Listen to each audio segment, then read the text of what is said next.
جی ست سری اکال، السلام علیکم۔ میرا ڈاکٹر صاحب سے ایک چھوٹا سا سوال ہے کہ جنت میں جانے کے لیے مسلمان ہونا ضروری ہے یا مسلمان ہی جنت میں جا سکتے ہیں؟ بھائی صاحب کا سوال ہے کہ جنت میں جانے کے لیے مسلمان ہونا ضروری ہے؟ صرف مسلمان جنت میں جائیں گے؟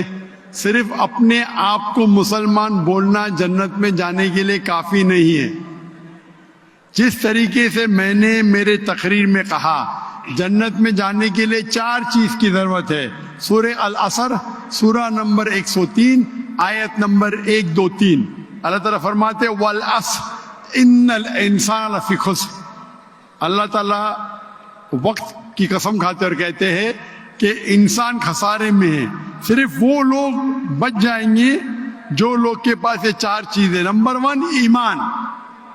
تو صرف مسلمان بولنا ضروری نہیں ہے اور مسلمان بولنا کافی نہیں ہے۔ آپ کے پاس نمبر 1 ہونا چاہیے ایمان۔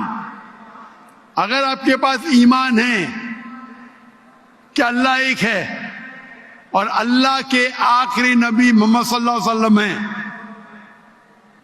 اور باقی چیز پہ ایمان ہے، یہ ایک پوائنٹ پورا ہوتا ہے۔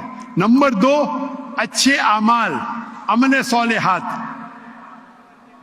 نمبر 3 وتواصوا بالحق، لوگوں کو حق کی طرف بلانا۔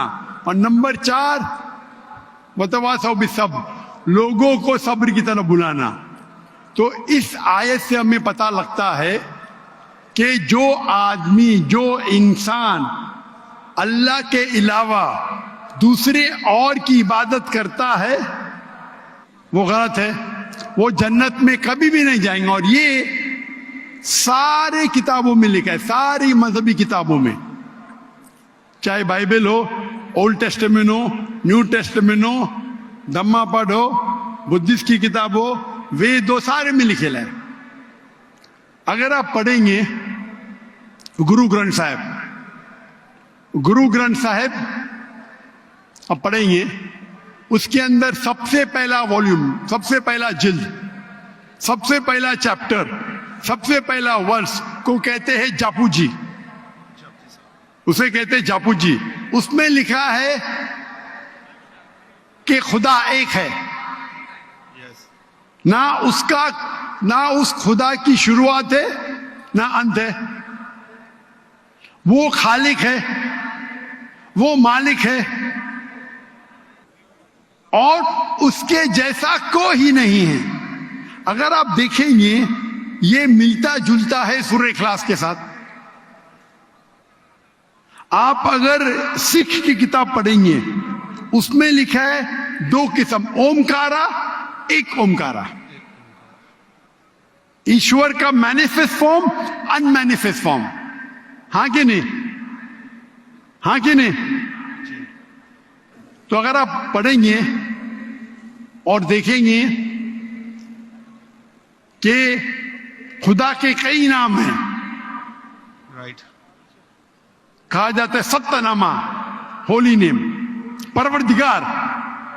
جی پروردگار بھی ایک نام ہے آپ کی کتاب میں، ہاں کہ نہیں؟ پروردگار، جی جی، ستہ نامہ، خالق، ملتا جلتا ہے، واہے گرو۔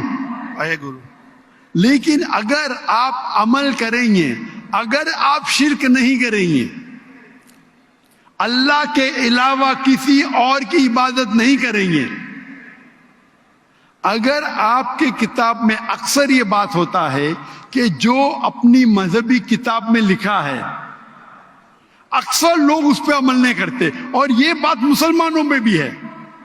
مسلمانوں کی کتاب میں لکھا ہے شرک مت کرو، پھر بھی ہم دیکھیں گے کچھ مسلمان شرک کرتے۔ تو اگر قرآن میں لکھا ہے شرک مت کرو اور آپ شرک کریں گے اور کہیں گے میں مسلمان ہوں تو جنت میں نہیں جائیں گے۔ آپ سمجھ رہے بھائی صاحب؟ تو اسی طریقے سے آپ اگر شرک نہیں کہیں گے، اللہ کے علاوہ کسی اور کی عبادت نہیں کریں گے اور آخری پیغمبر رسول اللہ صلی اللہ علیہ وسلم، محمد صلی اللہ علیہ وسلم میں مانیں گے، اچھے اعمال کریں گے اور لوگ کو حق کی طرف بلائیں گے اور لوگ کو صبر کی طرف بلائیں گے تو آپ بھی جنت جائیں گے۔ Right. Hope that answers the question my صاحب۔